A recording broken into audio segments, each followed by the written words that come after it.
Hello, ladies and gentlemen, it's Mike here at Gamefromscratch, and today we're going to list the 10 most consequential or important game engines of all time. Now, I'm going to stay away from in-house engines here, so no Fox engine on this list, for example, although I'm going to break that rule a little bit with the honorable mentions at the end, and this is going to be a combination of a couple of rankings. This is going to be based off of the number of games made with that engine combined with the large size of the community of people using that engine. So you could have an indie game engine, for example, that was used to make a ton of games that may not have had a bunch of commercial success. And we're going to start off with exactly one of those. By the way, this is all my opinion. If you have your own top 10 list, drop it down below in the comments down below and we'll see how they compare.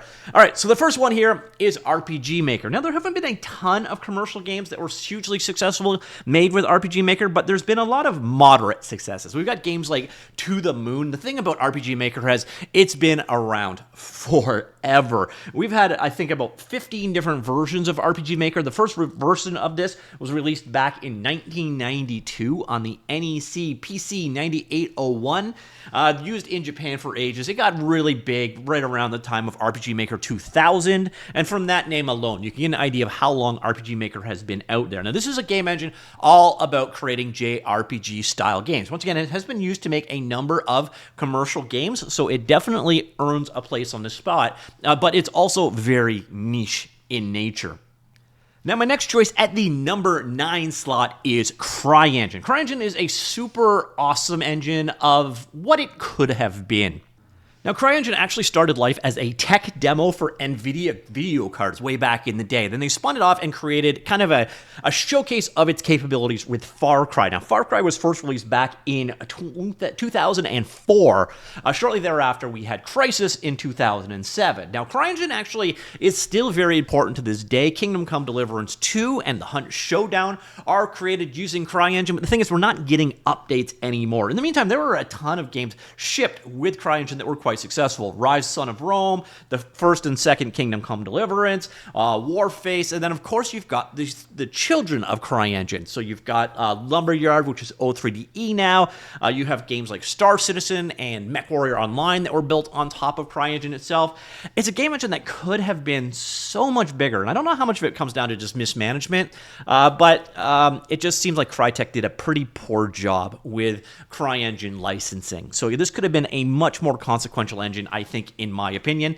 Next up, we have the Godot game engine. Now, Godot is fairly young at this point in time. I do think it's already more consequential than CryEngine, although CryEngine probably has had more retail unit sales overall, but the community behind Godot is absolutely massive, and we're starting to see some very successful Godot indie titles in more recent years, and more importantly, it has a ton of momentum. But the community of people using Godot is just huge, and this is kind of the first really big general purpose 2D, 3D open source game engine that hit and had big success. So that's where Godot really shines. And then again, in the indie space, we've had some pretty big successes there. We got like Brotato, Halls of Torment, Dome Keeper, Cassette Beasts, etc. And then on top of that, we have like Road to Vodstock and all those other kind of games in development. It's more about momentum for where Godot fits on this list. You could argue it where it deserves its place. It should maybe be before CryEngine, after CryEngine. Again, make your own list and share it down below. But Godot definitely hit in that indie, free, open source space. Huge community behind Godot. And I think in the future, you will see this one higher and higher up on top 10 lists like this one, especially if I make another one of these in, say, 5 years or 10 years' time. All right, after the Godot game engine, we have GameMaker. Now, GameMaker is kind of the game engine that brought accessible 2D game tools to the masses. This was like the original indie all-in-one game engine. And it gets its place above Godot simply because of the hits that it has had at this point in time. So you've got titles like Undertale, Hotline Miami, Katana Zero, Hyper Light Drifter, Nuclear Throne, Spelunky, the original version that is, Risk of Rain, again, the original version. So GameMaker is one of those game engines that was, again, an indie darling, and it's had some really big successes there. There's also a lot of people's like introduction to the world of game development. It's kind of like RPG Maker to standard 2D games, so it's not as confined as something like RPG Maker, but it makes it very I wouldn't say easy, but more accessible for people to start creating games. And it also gives you the runway to actually bring those games to market and actually successfully sell them. So that's why GameMaker gets this spot on the list. Next up, we have XNA. Now, XNA arguably shouldn't be on this list because it is a framework. This was developed by Microsoft, who then went ahead and pissed it all away, which is insane because XNA is responsible for indie gaming as we know it today. The number of games that were created using this, they launched the Xbox Live indie games and enabled people to start creating games for Xbox consoles using this C# framework and some of the toolings that they've developed for it. But the thing about XNA, first off, it lives on to this day in the form of MonoGame and FNA. So there's still a large community of people working with XNA to this day. So given that it's a framework and it's kind of obsolete, although it has spiritual successors, why am I including it on this list? Well, it was used to create games such as Terraria, Stardew Valley, Celeste, Bastion, Transistor, Dust and Elysian Tale, and Streets of Rage 4. So you get an idea. Some of the biggest indie games out there were developed using XNA. So that's why I've decided to include it on this list, although if you think that it shouldn't be here, I can fully understand why. But I also think that if I didn't include it, it was so consequential to starting so many game studios that I just had to put it here somewhere. All right, after XNA, we have Gamebryo. Now, Gamebryo used to previously be called NetImmerse. And this thing, wow, it was used to create a ton of games. You're going to see as we go through here some of the things that were available and created on Gamebryo, but probably the biggest one is your Elder Scrolls series, works off of a fork or a version of the NetImmerse engine. But on top of that, there are so many more games. So here we're starting to get into the big boys. So you got 400 plus games, and the key thing here is there are games here that you have no doubt played. Like I'm talking Playboy the Mansion. You all played Playboy the Mansion, of course. But no, let's see. Oblivion is here. Futurama game, Empire Earth 2, Dark Age of Camelot, Warhammer Online, Sid Meier's Pirate, Morrowind, Fallout 3, Civilization Revolution. And this is just a sampling that they chose out of the 400 games that were created using either Gamebryo or NetImmerse. This game engine was gigantic in that particular era and time. You can see it's used by developers such as 2K Games, Tencent, Firaxis, Sony, and so on. So Gamebryo, a big successful game. I don't know, like it's got a free trial available, but I don't even know if you could still get, because it's been years since it was updated. So I think Gamebryo is completely gone.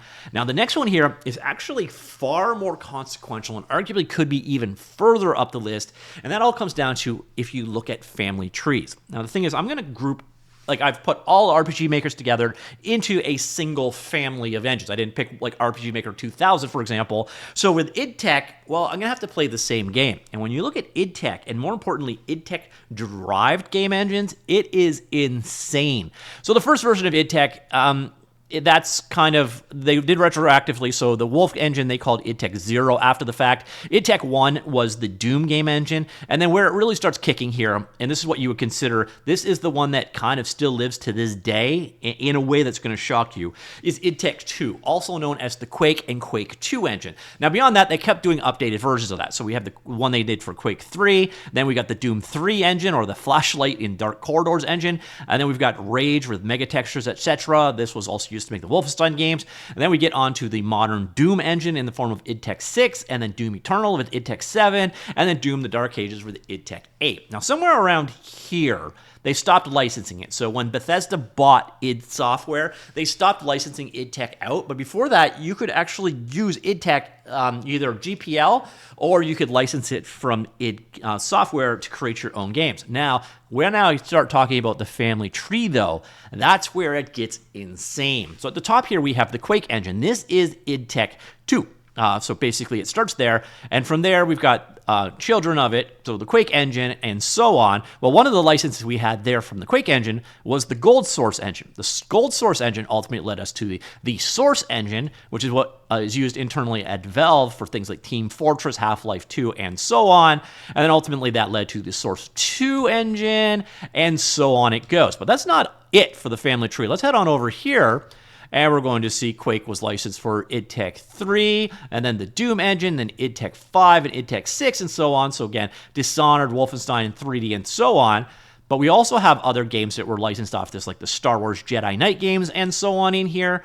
And then a number of licensed games from IdTech too, such as Daikatana. And then we get in over here, we have Call of Duty and the IW2 and 3 engines, and then all of your Call of Duty games ultimately forked off of a license of the Quake engine going way back. So the Quake engine source code is at the heart of so many modern games, right up to including Black Ops 6. Now, we don't know how much of that core still exists today, but when it's in the IW2 and 3 engine, on top of that used directly, and then on top of that powering the Source and the Source 2 engines, the IdTech engine, specifically IdTech 2, is outrageously important in a way that you probably did not realize. So after IdTech, we have Renderware. Now, Renderware no longer exists. Now, the funny thing is Renderware was created by CryEngine Software, but it was originally started up by like a Canon. The film company, Canon, had a subsidiary called Criterion, and they created the Renderware game engine. Now, Renderware was the game engine that powered the PS2 era. The number of games created using this engine is staggering. Like, we'll just look at some of them right here.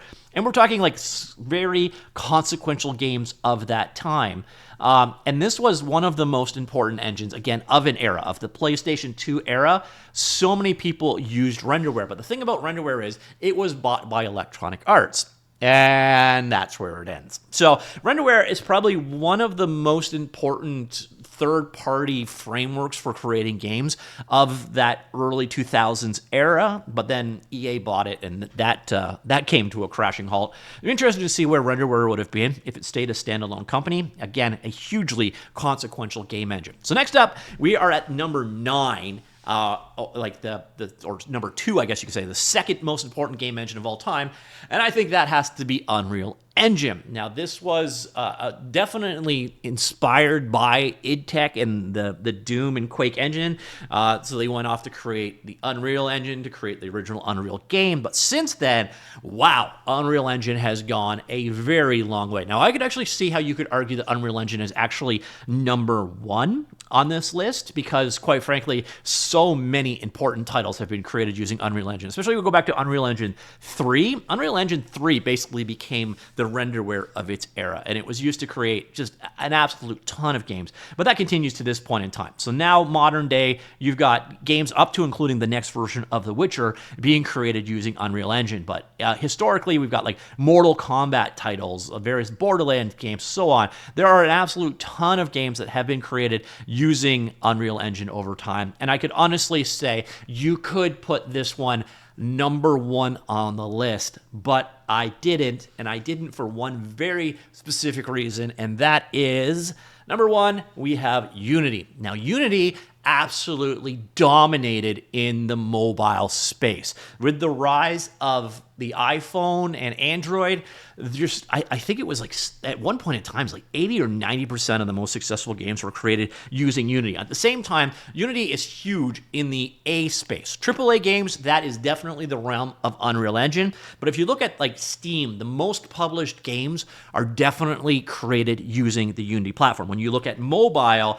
the most games are created using the Unity platform. And when you look at all-time published games, and you don't take into account like AAA only titles, the number of games created with Unreal, it's like Unity is like, created with Unity, it's like Unreal plus Godot plus CryEngine plus Renderware plus GameMaker and so on combined, and you still don't add up to the number of games created using the Unity engine. Again, I can understand how you would argue back and forth between Unreal Engine as being the most consequential and Unity, but I think in this day and age, Unity is definitely the leader. Now, I'll be interested again, if I revisit this in about 5 to 10 years, how far up will Godot be? Will other engines such as O3DE start peeking their way onto this list? Will there be new game engines we didn't expect to really explode?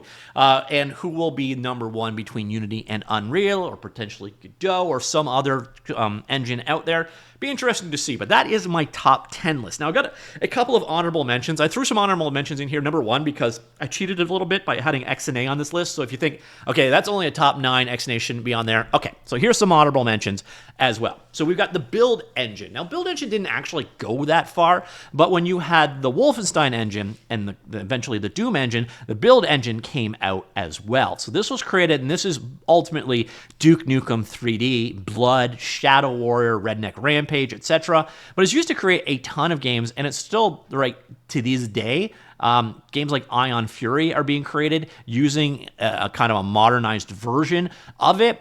So Build was kind of, it was an of-the-day engine, and it was always sort of second fiddle to the IdTech stuff. But Build Engine definitely has a cult following behind it, and still kind of does to this day for those like retro aesthetic fans. Then we also, again, have Source. Now, I was kind of wondering if I should include Source here, because frankly, there's not that many companies other than Valve that have used Source. And again, Source is a successor to Gold Source, which in turn was based off of IdTech's Quake engine. So again, I was a little struggling if I should include this one or not, but when you look at like the consequence of Source, this is the game engine Valve uses to make pretty much everything. So we got Counter-Strike and Half-Life, Half-Life 2, the various different deathmatch and Team Fortress style games, Left 4 Dead, Portal 2, and so on.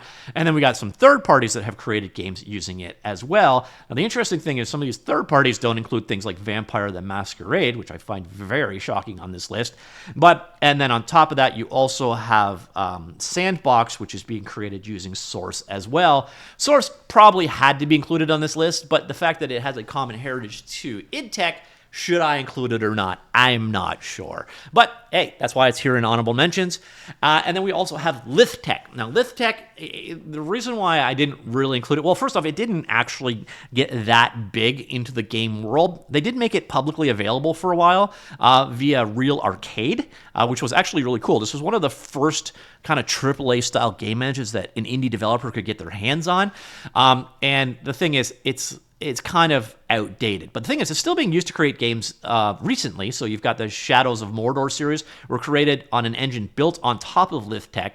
And then LithTech was used to create games like No One Lives Forever, Shogo, Aliens vs. Predator, and so on. So LithTech, it had a history. It never really got that big. But even to this day, the Shadows of Mordor games are being created using a version of LithTech. So you see here a number of titles created with LithTech, not that big in scope, but a good solid number of titles, I would say. And it was used across a couple of different companies, but for the most part, it was like this closed set of studios that had access to it, as opposed to the public. Although, again, Real Arcade did make this available for a while, so you could get your hands on LithTech, so I have included it as an honorable mention. And then finally, Frostbite. Now, Frostbite is not available anywhere else, but it is hugely important. I'm actually kind of curious. Frostbite is basically the DICE engine, which is the key engine inside of Electronic Arts since they purchased that. So this is ultimately the game engine they use to power a ton of their games in-house. And then you get an idea of the games that were created with it. We're talking some of the most consequential games. So UFC, NFL, PGA, Madden games, the various different Dead Space titles, Battlefield games, and so on. The reason why it doesn't really deserve to be on this list is because this is an in-house game engine from Electronic Arts. But again, also hugely consequential, so here it is as an honorable mention. And on top of that, I do wonder the legacy is how much of Renderware ultimately made it into Frostbite. I imagine none, to be honest, because this was, I think, birthed almost entirely at DICE. So I don't think this was an EA engine. This was an EA acquired engine that they started using at their other studios. So ladies and gentlemen, that is it, the end result. So we've got the top 10 as I listed them. Number 10 was RPG Maker. Number 9 was CryEngine. Number 8 was the Godot Game Engine. Number 7 is the GameMaker engine. Number 6 is Microsoft XNA, which includes MonoGame and FNA. And I know, yes, technically not a game engine, but I put it here anyways. Number 5, I think we were at, is Gamebryo, also known as NetImmerse. Number 4 is the IdTech Game Engine, which again includes a really convoluted and awesome family tree of games and game engines that derived from it. And then we have Renderware at number 3. At number 2, arguably, possibly number 1, you decide in your own list if you're going to do one down below, Unreal Engine, and then just by the sheer huge volume of games, and again, how much they made game development accessible to smaller studios, and then startups, and then Kickstarters, and so on, Unity got the number 1 spot. Let me know what your list is. Top 10 most consequential game engines of all time, at least that were kind of publicly available, which again is why things like Red Engine aren't on the list, and then Frostbite was only included as an honorable mention. All right, let me know what you think. Comments down below. I will talk to you all later. Goodbye.